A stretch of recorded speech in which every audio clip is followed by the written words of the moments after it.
Halo Soal Mistik, kembali dengan saya Tian Doko di Bermain Jiwa. Video ini masih ada lanjutan dengan video sebelumnya tentang pawang hujan. Saya ada beberapa komentar yang menarik untuk saya bahas di video ini. Oke, jadi kemarin ada yang menuliskan, kalau pawang itu benar ada dan bisa, kenapa Jakarta masih banjir?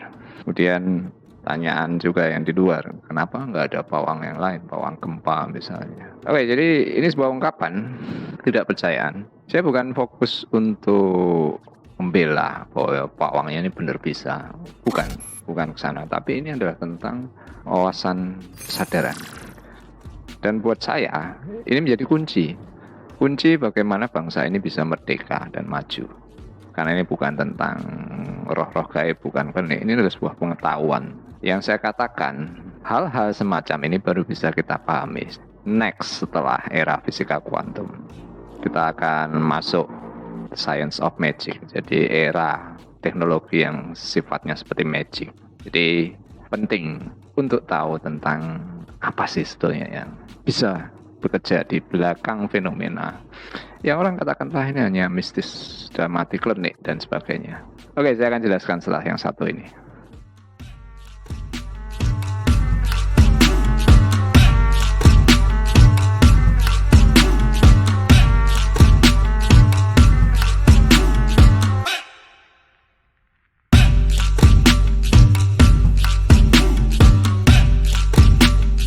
Kalau saya mau cerita kembali ke belakang, saya banyak mengalami fenomena puluhan tahun, saya tidak percaya.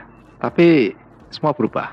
Saya menjadi tertarik untuk mencari banyak hal yang sifatnya misterius tadi, untuk tahu apa alasannya, bagaimana mekanismenya.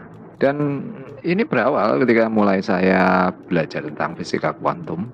Padahal dulu saya waktu SMA jurusannya sosial, tidak suka matematika, sains, dan sebagainya. Nah, dari situ saya menjadi lebih bisa memahami. Tapi ternyata sains modern juga tidak cukup. Sains kuno menjawab semua pertanyaan ini menjadi lebih mudah. Dan apa yang terjadi dengan fenomena kemarin? Mungkin banyak pendapat negatif. Nah, disinilah bagaimana kita dijajah. Jadi saya tahu ini semua prosesnya dari channeling. Cuma katakanlah saya men-channel ini kan dengan entitas yang katakanlah ya, di belakang Illuminati dan sebagainya. Kalau mau dikatakan sosok jahat. Tapi dalam konteks spiritualitas, ya ini game simulasi kesadaran. Dari sana saya banyak tahu, membuka wawasan kenapa saya terbelakang, saya bodoh. Ini karena satu hal yang terbentuk secara mindset dalam alam bawah sadar.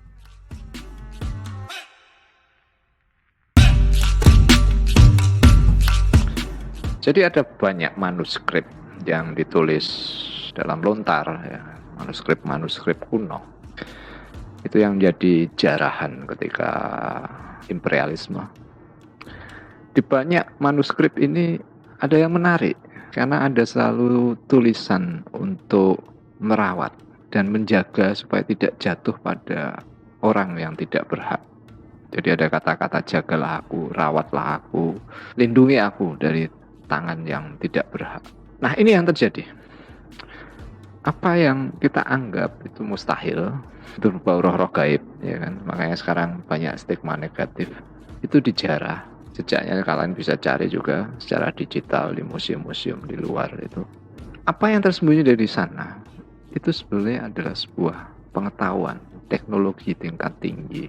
Jadi, untuk kasus kita sendiri, kita merasa itu sudah ketinggalan zaman, itu sudah primitif lah, tidak masuk akal, tidak mungkin. Akhirnya kita tidak merawat, meninggalkan, melupakan, bahkan tidak mencari. Tapi apa yang kemudian terjadi? Ini menjadi bahan riset, terutama ya seperti saya katakan, dunia militer. Mereka menerjemahkan misteri ini menjadi sebuah bentuk metode teori, kemudian sampai ke teknologinya, hanya dari ilmu-ilmu yang kita anggap berhubungan dengan roh-roh halus. Jadi bagaimana kemudian gendam santet, ya kan, manipulasi cuaca ini tadi, itu bisa ketemu keilmuannya secara sains dan teknologi. Jadi inilah yang membuat kita tertinggal 2 kali lipat. satu, kita membuang apa yang kita punya, karena di pihak mereka meriset dan menemukan sebuah teknologi, maka kita menjadi terbelakang. Dari hal-hal yang sederhana ini tadi, ini yang digunakan untuk operasi-operasi militer. Bagaimana mempengaruhi orang bisa menjadi radikal, bagaimana menggerakkan orang untuk saling berkonflik, bagaimana digunakan juga dalam bisnis untuk memanipulasi. Ini yang terjadi.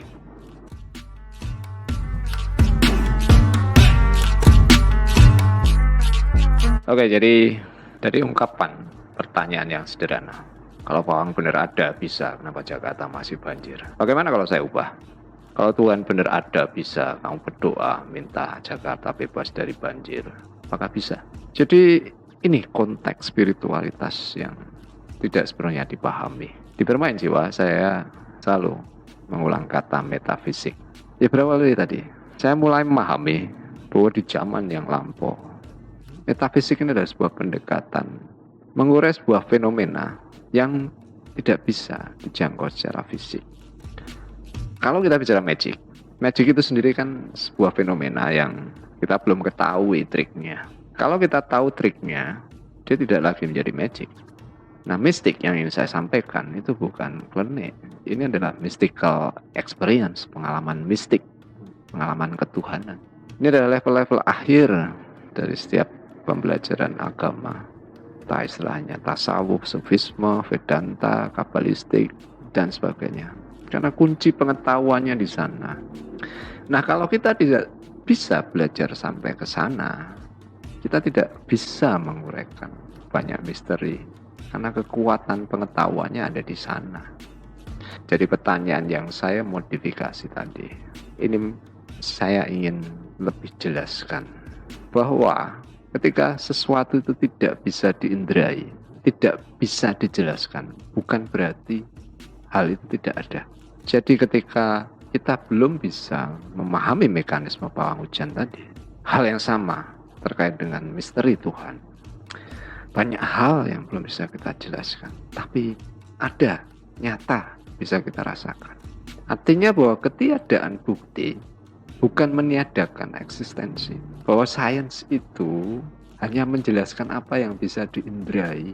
Padahal fisika kuantum mengatakan quantum field itu adalah suatu medan yang tidak diketahui. Dan itu hampir 65% apa yang ada di semesta ini belum diketahui. Artinya kalau kamu hanya berpejak pada sains yang bisa diindrai, kamu hanya tahu sebagian kecil dari misteri semesta. Jadi apa yang ada dari keilmuan dulu itu menyatukan buah bentuk sains dan filosofi yang belum terpisahkan. Bahwa sesuatu yang bisa diindrai itu juga dipelajari. Sesuatu yang tidak bisa dijangkau secara fisik itu juga dipelajari. Maka peradaban menjadi maju. Bahkan mungkin sulit kita bayangkan. Jadi kalau di channel ini, metafisik itu adalah sebuah metode yang saya ingin coba sampaikan. Kita memahami banyak fenomena, tidak dengan pendekatan klinik roh-roh gaib dan sebagainya, tapi lebih pada pendekatan sebuah indera atau kekuatan pikiran yang karena kita tidak sadari bahwa kita punya itu, kita tidak latih dan fungsikan. Padahal ini adalah sebuah alat untuk kita mencapai terkoneksi dengan sumber pengetahuan itu sendiri. Magic itu bukan hanya sekedar kayak kemarin lah saya katakan menghilangkan awan. Ada yang komentar, coba yang besar bang misalnya. Poinnya bukan ke sana. Karena sakti, magic itu adalah satu hal kondisi di mana kita sudah bergerak dalam level kesadaran, maka kita menjadi lebih cerdas. Jadi magic itu adalah pengetahuan dan teknologi tinggi. Tidak hanya sekedar kamu melakukan ritual dan itu terjadi. Oke, jadi magic itu ilmu yang belum bisa dijelaskan. Mistik itu adalah ilmu tanpa penjelasan.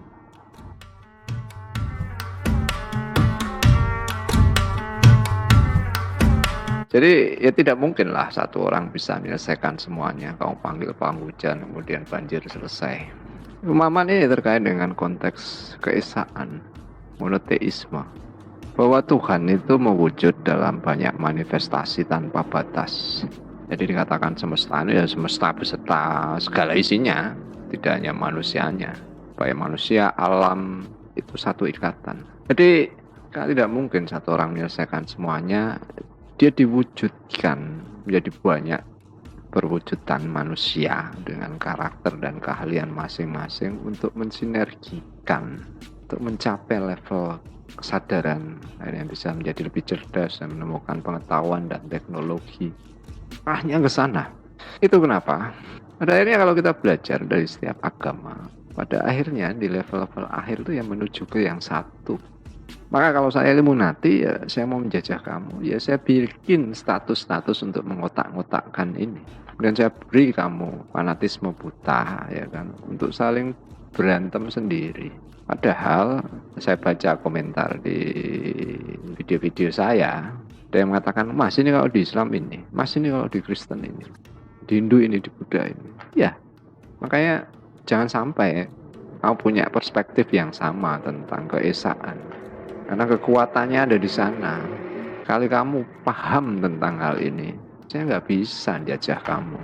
Dan saya banyak cerita video-video yang mungkin berbau fenomena, tapi ada pendekatan sainsnya. Dan sains yang digunakan pun lebih banyak sains-sains kuno. Kita tidak menemukan hal yang baru. Saya cerita Ramanujan, saya cerita Tesla, saya cerita Krepenikov, saya cerita Hutchinson. Itu ada sebuah hal yang ditemukan melampaui apa yang bisa kita percaya. Jadi dalam konteks memahami fenomena kemarin, apa yang perlu kita koreksi adalah wawasan kesadaran kita. Jadi percaya atau tidak percaya itu adalah penggerak, karena semuanya adalah energi.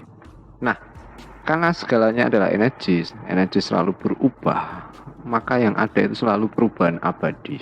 Ketika kamu mempertahankan sesuatu, kamu akan mati. Maka seni dari hidup itu sendiri kan tentang adaptasi. Karena ketika kamu beradaptasi, berarti kamu mencapai satu wawasan pengetahuan yang baru tentunya, untuk memecahkan berbagai masalah.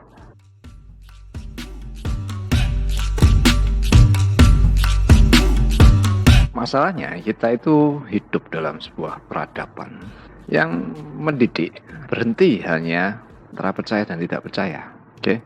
Ini di semua aspek. Di agama kamu juga diajarkan untuk percaya. Di sekolah sainsnya juga bentuk kepercayaan. Memberitahukan mana yang boleh kamu percaya. Padahal ya kalau mereka yang tahu fisika kuantum, apa yang ada ini bukan sesuatu hal yang objektif. Jadi kamu bukan melihat sesuatu, tapi kamu menciptakan apa yang ingin kamu lihat. Jadi ini yang katakan maya, ilusi, semua getaran. Maka dikenal dalam fisika kuantum itu superposition, satu kondisi yang bisa menjadi banyak hal tanpa batas. Segalanya menjadi mungkin. Maka ketika kita dididik hanya sekedar percaya atau tidak percaya, semua orang itu, apalagi sekarang era internet, berdebat atas dasar percaya. Karena mereka merasa sudah tahu dengan percaya. Padahal percaya saja belum tentu tahu yang sebenarnya. Apalagi kalau otoritas yang memberitahu ternyata entah korup, entah punya kepentingan dan sebagainya. Jadi bias. Jadi kalau dari dasar fisika kuantum bahwa segalanya mungkin, ya hal yang sederhana. Kalau diberikan pilihan A atau B, kalau kamu memilih A saja, ya kamu tidak akan tahu B. Kalau kamu memilih B saja, kamu juga tidak akan tahu A. Tapi kalau kamu memilih baik A dan B, ya kamu tahu A dan B. Tapi kalau kamu tidak memilih A dan B, bisa jadi kamu menemukan C. Jadi ini bagaimana kita berpikir, tidak berhenti pada percaya atau tidak percaya, bahwa segalanya mungkin.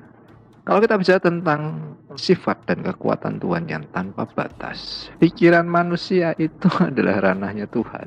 Pikiran manusia itu tanpa batas. Jadi kalau dibatasi sekali, dikekang, tidak berkembang, mati. Kalau dibebaskan tanpa batas, dia juga akan mati. Jadi apa yang ada sekarang dengan fenomena radikalisme, ya tentunya kalau mau dibaca ini juga pertanda untuk mengerem suatu progres dalam pengetahuan dan teknologi yang melesat ya. Jadi ilmu pengetahuan dan teknologi itu berlari kencang, sementara wawasan manusia masih merangkak. Jadi memahami Tuhan sebagai energi, dia kekuatan. Kekuatan itu ya tidak ada wujudnya, hanya kekuatan saja. Apa yang kita kenali soal sains itu yang ada wujudnya. Kalau kita tahu misalnya kayak air, es, dan uap air, ini hanyalah sebuah bentuk wujud yang berubah hanya karena perbedaan getaran. Kalau molekulnya bergetar cepat, dia menjadi uap, yang bergetar lebih lambat menjadi air, bergetar lebih lambat lagi menjadi es. Jadi ranah materi itu perubahan tentang wujud tadi. Pertanyaannya siapa yang menggetarkan? Nah, yang tidak kelihatan ini tadi, quantum field. Ini yang sains modern mengatakan. Nah, di ajaran kuno ini yang disebut ether. Hal yang sama tentang prana, tentang chi, tentang ki, tentang ruh. Ini yang ada di ajaran kuno. Jadi kita bermain-main dengan getaran. Perlu sebuah wawasan, karena kalau kita tidak mencari tahu, kita akan menjadi korban juga. Tapi kalau kita tidak punya batasan dan mengembangkan yang kita tahu, asal saja juga kita akan menjadi korban.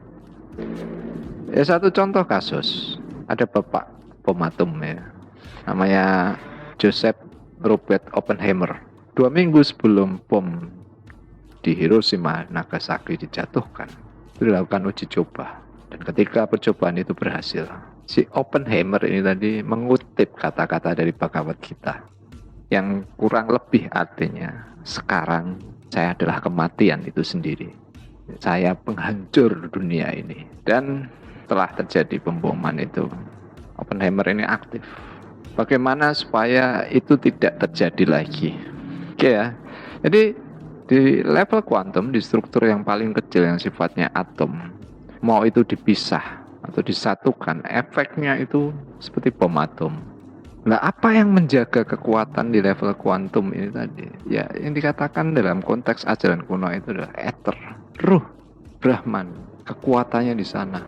Dan itu yang tanpa sadar ada di manuskrip ajaran kuno. Jadi kalau kita bermain-main energi, hasilnya semacam tadi, pemusnah, penghancur.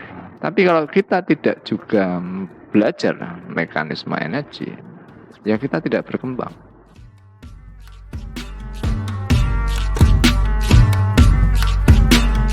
Apa yang saya bagikan terakhir ya, psikokinesis. Orientasi akhirnya sebenarnya membangun kedekatan dengan alam. Karena alam itu adalah sumber energi kita juga. Dan sekarang kita juga merasakan sendiri, alam ini tidak dalam kondisi yang normal, yang baik-baik saja. Gempa sering, erupsi, hujan badai, kemudian fenomena migrasi entah serangga atau apa. Kemarin di Bali burung mati, dan ada cacing yang bisa keluar dari tanah banyak. Di agama sebut ini tanda-tanda kiamat. Artinya ada sesuatu yang tidak biasa. Dan ini adalah tentang pemahaman Tuhan sebagai energi, tentang semesta, tentang mekanisme alam. Jadi kalau saya bagikan juga tentang olah nafas, ya, dasarkan itu juga dari pranayama, dari Qigong, Neigong. Nafas itu mengandung prana. Jadi prana ini ada dari segala hal, substansi dasar yang tidak ada wujudnya. Ini yang membuat kamu hidup, buat jantungmu berdetak, buat pikiranmu bekerja. Jeda tahanan tadi itu adalah sebenarnya permainan tekanan. Ada yang bertanya, Mas, tahan di mana? Nah, prinsip yang sama. Kemarin kalian mungkin bisa lihat di podcast Close the Door ya, Mbak Rara sendiri tentang data BMKG. Dia punya catatannya. Tapi pada intinya bahwa ketika kita mencoba berkomunikasi dengan alam juga butuh pengetahuan. Data kelembapan, kecepatan angin, arah angin itu menjadi program bagaimana kita menyampaikan sesuatu itu pada alam. Nah, saya berikan sedikit gambaran kalian. Jadi apa yang dikatakan tentang quantum field, medan yang kosong ini tadi, yang sifatnya getaran, ini hidup. Kalau kita bicara tentang pernafasannya, ada oksigen. Kalian bisa bayangkan ada minuman soda ya, kaleng atau botol. Ketika botol dalam kondisi tertutup, gas itu ada dalam minuman itu. Ketika tutupnya dibuka, gasnya keluar. Jadi tekanan itu yang menahan gas itu tetap berada. Ketika dibuka artinya ada proses menyeimbangkan tekanan dengan di luar. Hujan juga pergerakan energi. Udara panas naik, ya kan, berkumpul, terkondensasi, ya kan, dan turun jadi hujan. Nah, bayangkan bumi ini seperti botol minuman tadi. Bayangkan juga tubuhmu itu seperti botol minuman ini tadi.